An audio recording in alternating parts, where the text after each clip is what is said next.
Alarm দেওয়ার কী দরকার? যদি ঘুম থেকে উঠা আবার অ্যালার্ম কাইটা তারপরে যদি ঘুমাই পড়ি তাহলে অ্যালার্ম দেওয়ার কোনো দরকার আছে? তো হ্যালো গাইজ, আসসালামু আলাইকুম। এইটাই হয়েছে আজকে। তো আমি ঘুম থেকে উঠছি, ওঠার পরে অ্যালার্ম কাইটে আবার ঘুমাই পড়ছি, আর ঘুম থেকে উঠতে উঠতে আবার দেরি হয়ে গেছে। তো হ্যালো গাইজ, আসসালামু আলাইকুম। শুরু করলাম এখান থেকে আজকের ব্লগটা। তো সকাল সকাল ঘুম থেকে উঠে গেলাম। সকাল থেকে আর ঘুম থেকে উঠে একটু চা বানানোর জন্য দুধ বের করলাম ফ্রিজ থেকে দুধ বের করার পর দেখি যে বরফ হয়ে আছে, এই জন্য ঠান্ডা করার জন্য রেখে দিলাম। তা ভাবলাম যে ফাঁকে ঝোঁকে একটু শাকটা কেটে নেই। তো আগে থেকেই বাজারঘাট করা ছিল পালং শাক, ধইনে পাতা আর আমরা আজকে পালং শাক দিয়ে চিংড়ি মাছ দিয়ে রান্না করব আর আমড়ার খাটা। তো সকালবেলা ঘুম থেকে ওঠার পর খুবই বোরিং লাগে। তো যাই হোক, এখন শাকগুলো কুটে নিব। এই জন্য শাকগুলো যে এত পরিমাণ পানি দেয় লোকেরা আর বলার বাইরে পৌঁছে যায়। তো যাই হোক, শাকগুলো কোটার উদ্দেশ্যে নিয়ে নিলাম। এরপর শাকগুলো কুটে এখন রেখে দিব, রাত্রেবেলা এসে রান্না করব, কারণ এখন রান্না করার সময় নেই। এই জন্য শাকগুলো কুটে এই যে শুকানোর জন্য রেখে দিলাম। আর যদি শুকানোর জন্য না রাখি তাহলে পানিগুলো ভিজে যাবে। এদিক থেকে ডাল চাল সব এক হয়ে গেছে। তো আমি এগুলোর একটু আলাদা করে রেখে দিলাম যে এখন এগুলো বাছার সময় নেই, সময় করে বৃষ্টির সময় এগুলো রান্না করব।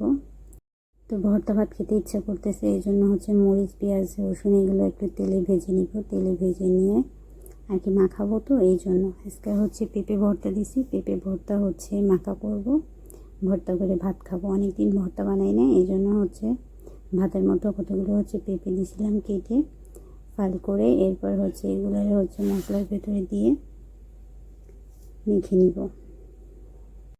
যদিও মরিচ ডলতে আমার প্রচুর পরিমাণে ভয় লাগে, কারণ হাত জ্বালা করে। তারপরও এখন বাধ্য হয়ে করতেই হচ্ছে, কারণ ছোটো বোন নাই। ছোটো বোন থাকলে এই দায়িত্বটা ওরই পড়ে। বাট আজকে ফার্স্ট আমি মরিচ এভাবে ডললাম। গরম ভাতের সাথে ভর্তা সেই টেস্ট আর সেই মজা লাগে। এই জন্য দুপুরবেলা ভাত রান্না করছি, সেই ভিতরে কিন্তু আমি চা বানাই খাইয়ে নিছি আগে থেকে। তো ভিডিও ক্লিপটা নিতে মনে নেই। এরপর যে ভর্তা করে ফেলছি, এরপর গরম ভাত দিয়ে এগুলো মজা করে মাখায় খাবো।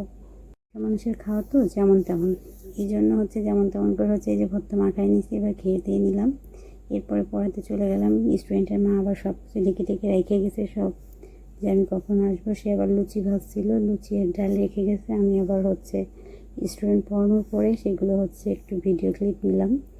যে এরকম প্রত্যেকদিন আসলে খাওয়া থাকে সবার বাসায়, বাইরে থেকে খেয়ে আসলে আর খাইতে ইচ্ছা করে না বাসায় এসে।